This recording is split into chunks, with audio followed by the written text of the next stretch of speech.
Bienvenue dans cette nouvelle vidéo. Ce qu'on peut voir à l'écran, c'est que le Bitcoin est en train de réagir suite à la prise du lot des 59 000 dollars. Donc, on va essayer d'analyser les scénarios possibles pour les prochains jours et les prochaines semaines. J'analyserai également dans un second temps le S&P 500, puis le gold pour finir la vidéo. Je vais commencer par l'analyse weekly, car on est dans la première vidéo de la semaine. Donc, on a eu la clôture de la semaine dernière. Donc, on va essayer de comprendre ce qui s'est passé. Donc la semaine dernière, ce qu'on voit à l'écran, c'est qu'on a fait une inside bar, donc une bougie qui n'a pas réussi à casser ni le low ni le high de la bougie précédente, donc cette bougie-là. Donc pour l'instant, on est coincé dans cette zone.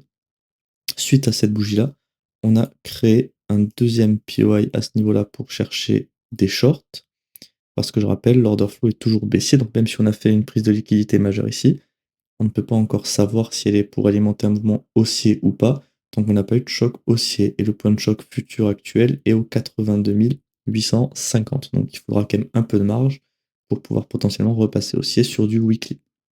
Donc là, on a deux scénarios pour chercher des shorts avec quelque chose qui serait comme ceci.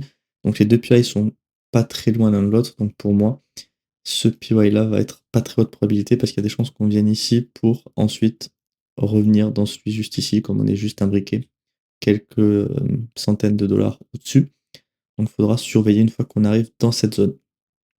Ce qui est intéressant par contre, c'est que suite à l'inside bar qu'on a fait ici, pour moi, ce qui serait intéressant sur Bitcoin, c'est de venir faire un nouveau lot. Si on veut poser un bottom potentiel, il faudrait venir faire un nouveau lot sans forcément aller très bas, hein, parce que si on va vraiment plus bas, ça nous mettra dans la même galère qu'actuellement. Mais si on fait juste un petit lot en dessous de ce plus bas et qu'on réagit à la hausse, on aura le point de choc futur qui sera sur la bougie de cette semaine, par exemple. Donc là, on aura une inversion beaucoup plus simple à faire à ce niveau-là pour repasser haussier. Là où aujourd'hui, on doit quand même aller faire une grosse jambe de hausse pour aller chercher le point de choc. En fait, faire un nouveau lot redescendrait notre point de choc plus bas, donc plus simple à inverser qu'actuellement. Donc pour moi, il y a de fortes chances, de toute façon, qu'on vienne chercher ce niveau. Étant donné que pour l'instant, le point de choc est éloigné du prix, il y a des chances qu'en fait, le pullback soit pour redonner un prix plus bas dans le futur. On surveillera si cette ancienne demande tient. Sinon, après, il faudra target clairement le lot d'ici pour moi en dessous de 50 000, avec donc une ancienne demande mensuelle qui va être juste en dessous, qui sera pour moi la prochaine grosse target si cette demande ici vient à lâcher. Sur le daily sur Bitcoin maintenant, on est dans un POI ici en daily pour chercher des shorts. Donc on n'a pas eu de mise à jour suite à la semaine dernière, on est toujours dans des scénarios de short au sein de nos POI. On a celui-ci, mais je vais le tracer aujourd'hui comme ça déjà on l'aura. On a deux autres POI, donc celui où on est actuellement, ça va être le moins haute probabilité parce qu'il va être moins bien pricé que les deux au-dessus. Et celui-ci, le troisième, lui, va être imbriqué dans notre POI weekly. Donc celui-là, on aura plusieurs confluences qui vont augmenter ses probabilités de nous octroyer une réaction. Tandis que dans celui-ci, on est quand même dans de l'extrême premium pour shorter le prix. Donc clairement, c'est pas la zone la plus intéressante. Cependant, il est valide, donc vous pouvez évidemment chercher des shorts dans ce POI. Et en target, il y en aura plusieurs selon moi. Il y aura évidemment le point de bas qu'on a fait ici. Et après, on a une ancienne demande, enfin une demande qui a été créée ici sur le daily qui pourrait aussi faire un rejet. Par exemple, là, ce qui serait probable, c'est que si on fait un rejet ici, on pourrait par exemple venir à ce niveau-là pour après repartir plus haut et mitigate soit le gros FVG ici, soit nos POI qu'on va avoir un petit peu plus haut. Donc sur le daily, on n'a pas eu tellement de changements, on est toujours dans des scénarios de short sur nos POI de la jambe de baisse initiale.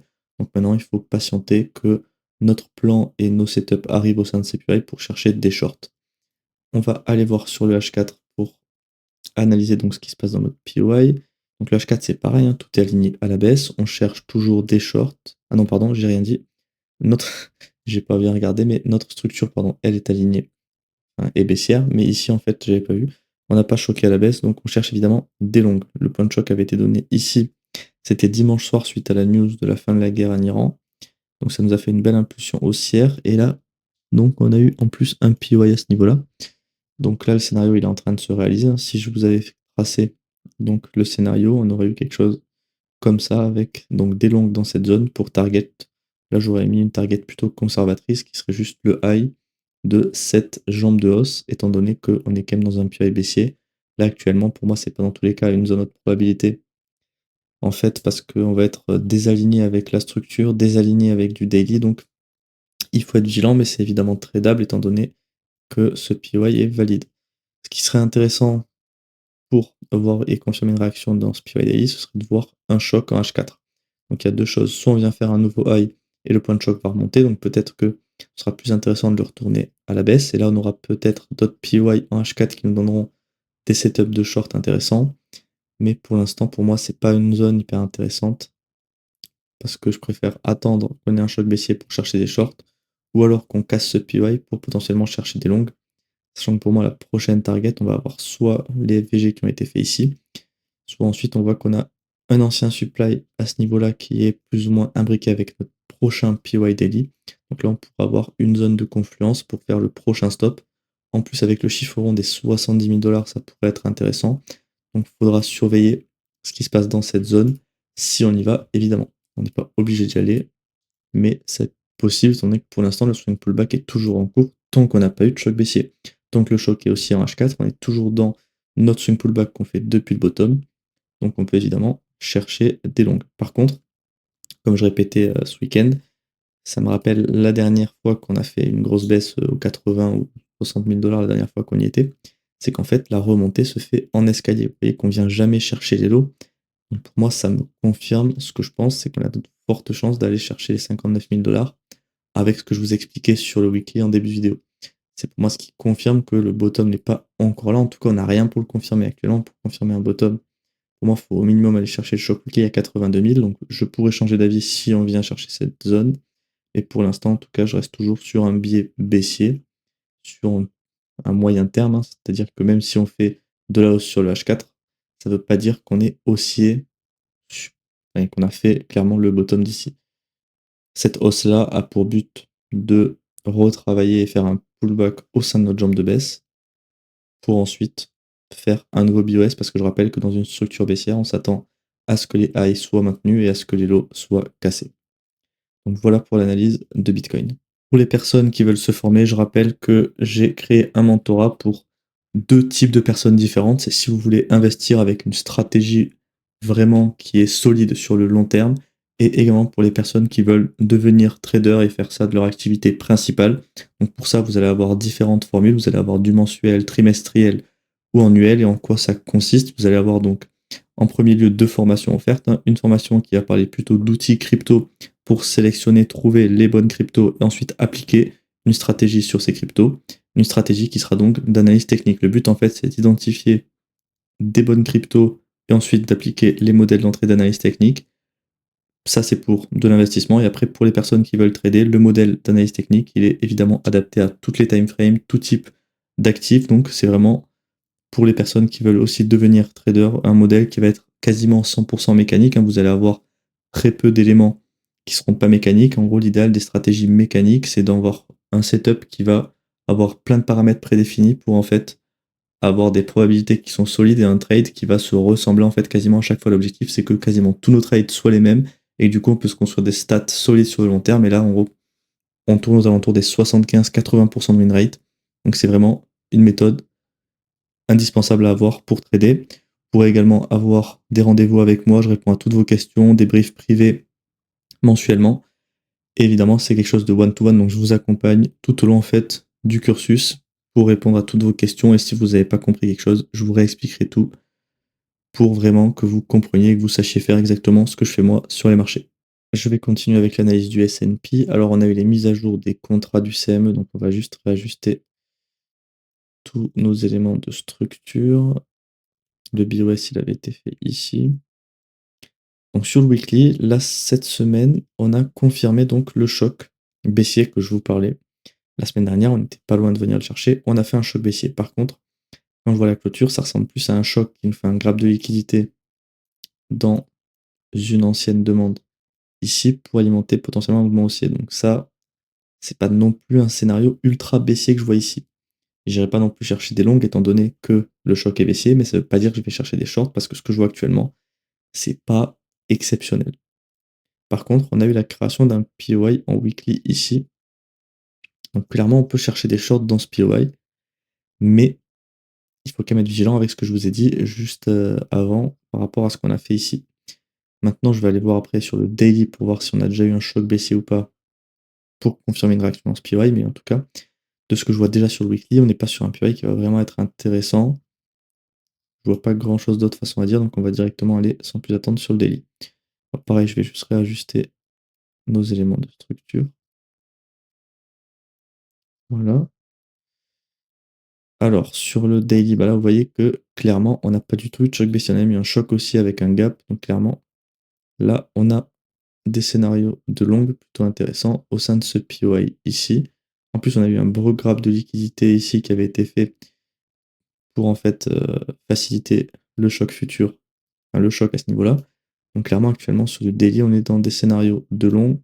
Et pour moi, bah, on est clairement sur une target qui sera un nouvel ATH parce que là, ça ressemble vraiment, c'est quand même quelque chose de très propre pour réalimenter un nouveau mouvement haussier sur le S&P, surtout avec les news de fin de guerre, à voir combien de temps ça dure. On pourrait faire un piège un peu comme sur Bitcoin, vous voyez. Si vous vous rappelez bien, Bitcoin, avant le gros crash en octobre, qu'est-ce qu'on avait fait? Début octobre, on avait fait un gros run en ligne droite pour prendre le high et après directement se casser la figure et entamer donc notre retracement. Le S&P, on a commencé un retracement sans grave de liquidité, juste par le biais d'un choc qui avait été fait ici. Maintenant, on n'est pas à l'abri que ça nous fasse un scénario Bitcoin bis, d'aller chercher donc le sommet pour piéger tout le monde, et après repartir à la baisse. Pour confirmer ce scénario, qu'est-ce qu'il faudra? Bah déjà, il faudra prendre le high ici, et ensuite avoir un choc en daily. Pour l'instant, le point de choc, il est aux 7290 points, donc on a vraiment quand même de la marge avant d'y aller. Ça nous ferait quand même une baisse de 4,5% actuellement. Et si on est à la TH, bah, ça ferait 5-6%. Donc ce ne sera pas pour demain la veille. Mais il faut quand même être au courant que c'est des scénarios possibles. Il faut savoir en fait réagir à n'importe quel scénario qui arrive, même si c'est pas un scénario privilégié dans notre plan par rapport à ce qu'on a pu analyser. En tout cas, pour l'instant, pour ce PY Weekly, je ne vois pas du tout de réaction qui m'indiquerait de chercher des shorts. Si vous en voyez une qui est dans votre plan et qui fonctionne, vous pouvez évidemment en chercher. Je ne dis pas qu'il ne faut pas chercher de short dans ce PY, parce qu'il est évidemment valide. Mais par contre, il faut que ce soit dans votre plan. Sur le H4, donc le H4 il est déjà réajusté. Donc on avait un PY ici pour chercher des longues, on avait retourné donc la structure à la hausse ici. Pareil, suite à l'open qu'on a eu dimanche soir. Et ensuite, on a eu un nouveau PY comme ceci, un H4. Donc on a deux nouvelles zones pour chercher des longues sur le S&P. Donc évidemment, celle-ci va être moins de probabilité que celle-ci. Pourquoi? Bah là, on est dans de l'extrême premium pour chercher des longues, très proche du high. Tandis qu'ici, on va être proche de notre POI daily, donc on pourrait être dans des zones plus intéressantes pour chercher des shorts, des longues, pardon. Donc voilà pour l'analyse du S&P, je vois pas grand chose d'autre à dire sur le H4. On verra s'il y a du changement dans la semaine et je vous ferai de toute façon des mises à jour sur le Discord s'il y a des nouveautés. Je vais finir la vidéo donc avec l'analyse du gold. Donc sur le weekly, ce qui est hyper intéressant, vous pouvez voir actuellement, c'est que la bougie de la semaine dernière ici a clôturé en bougie marteau, donc sur un beau graphe de liquidité ici qui a été, ou ce graphe de liquidité, au sein de notre POI mensuel qu'on avait identifié ici, et dans une ancienne demande weekly qu'on avait à ce niveau-là. Sauf que maintenant, pour confirmer cette réaction dans notre POI et donc chercher des longues, il faut attendre qu'on vienne choquer à la hausse. Et actuellement, ça reste un petit peu loin, ça fait quand même 11%, même si on a déjà pris 8 cette semaine. Il faudra attendre de faire un choc à la hausse pour chercher donc des setups de longues avec des confluences qui sont hyper intéressantes sur du weekly mensuel. Donc si on vient choquer à la hausse, clairement, les longues seront ultra haute probabilité pour aller chercher au minimum un ancien supply qu'on peut voir ici, ou alors l'ATH directement qui sera aux 5600. Maintenant sur le daily, donc, alors on a invalidé ce POI, donc on n'en a plus qu'un seul. POI qui est plutôt bien pricé, on est sur l'EQ du range. Price action plutôt clean depuis qu'on a fait notre BOS. Donc maintenant, on cherche des shorts dans ce POI pour target un nouveau lot ici. Pareil, hein, c'est pas dès qu'on vient dans ce POI qu'on va se positionner. Vous n'allez pas vous mettre comme ça au marché. Ça n'aura pas de sens de se mettre comme ça, par exemple, avec des RR un peu délirants. Ce qu'il faut vraiment attendre, c'est qu'une fois qu'on vient dans ce POI, vous allez voir sur une time frame inférieure pour chercher votre setup d'entrée et confirmer en fait une réaction baissière au sein de ce POI en daily. Donc maintenant, c'est clairement ce qu'il va falloir attendre si on y vient, parce qu'évidemment, on peut s'arrêter ici au sein du FVG ou même avant le POI, ou s'il faut, on peut aller ici, on n'en sait rien. Mais en tout cas, si on vient dans notre POI, on pourra regarder une réaction sur du H4. Je vois pas grand-chose d'autre à dire, je vois pas grand-chose d'autre à dire sur le daily, sur le gold. On n'a pas eu de changement, en fait, juste on est en train de faire nos scénarios revenir dans nos POI, donc maintenant, il faut être patient pour attendre des setups au sein de ces POI. Maintenant, sur le H4, est-ce que le price action a changé? Alors là, oui, on avait donc 2 POI ici qui ont été invalidés. Un ancien supply qui a été également invalidé, mais de toute façon, on ne pouvait pas chercher de short dans cette zone étant donné que le order flow était repassé à la hausse ici. Par contre, on a eu un nouveau POI, bon, imbriqué juste en dessous d'un gap, donc ça peut être une zone intéressante. Par contre, on reste assez loin, donc il faudra quand même surveiller. On est proche de retourner la structure à la hausse, donc pareil, zone importante à surveiller. Mais si je dois vous tracer un scénario actuellement, c'est d'attendre des longues dans cette zone pour target un nouveau sommet, voire le POI daily qui va être juste au-dessus. Ça peut être clairement la target intéressante de ce scénario. En tout cas, pour l'instant, il faut attendre. De ce que je vois actuellement, pour moi, il y a des chances qu'on vienne directement faire un nouveau high sans même venir dans notre POI. Ça reste quand même assez loin du price action actuel. On est à 3%. Faudra surveiller évidemment cet après-midi. Je crois qu'il y a des news peut-être à 14h30. Donc en fonction des news, peut-être que ça pourra amener de la volatilité qui pourra peut-être nous aider ou pas. On verra ce qui se passe. Mais en tout cas, en attendant, il faudra être patient. Sur le gold, de toute façon, nos scénarios ils sont tracés sur toutes les timeframes actuellement. Sur le weekly, il faut attendre un choc haussier. Sur le daily, une mitigation. Et sur le H4, pareil, une mitigation. Sur le HK, il y a des chances qu'on ait des mises à jour aujourd'hui. Donc, s'il y a du changement, je vous ferai. Donc, je vous enverrai sur le Discord les mises à jour des nouveaux scénarios. N'hésitez pas avec le lien en description à nous rejoindre pour plus d'analyses détaillées sur ces actifs. Je vous remercie d'avoir regardé cette vidéo. N'oubliez pas de vous abonner à la chaîne et d'activer la cloche de notification si vous voulez me soutenir et également être averti des dernières analyses publiées. Si vous voulez rejoindre soit le mentorat, soit avoir plus d'infos aussi sur notre algo Bitcoin, vous avez donc le lien du Linktree ici qui vous ramènera sur tous mes liens avec les différents sites que vous pouvez utiliser pour trouver des informations. Et vous pouvez également avoir le lien du Discord si vous voulez nous rejoindre pour plus d'analyses, parce que je vais partager des analyses que je ne partage pas sur YouTube, sur Discord. Et vous pouvez également poser toutes vos questions. Si vous avez une question par rapport au mentorat ou à mon algo Bitcoin, vous pouvez évidemment venir et je vous répondrai avec plaisir.